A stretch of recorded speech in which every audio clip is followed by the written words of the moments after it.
రాదురా ఏ విజయం నీ కోసం నా కోసం, ఎటుపోదురా నువ్వు చేసిన కష్టం ఎప్పటికైనా సొంతం.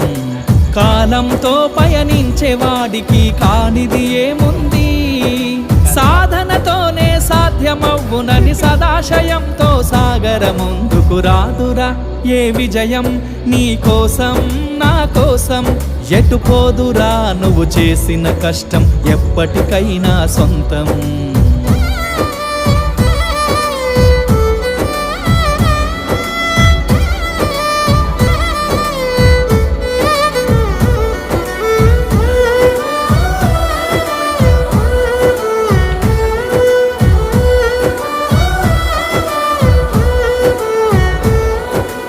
ఆకాశంలో అలలాగా పోయే ఆ పక్షులనే చూడు, అనుకున్న గమ్యమెంతున్న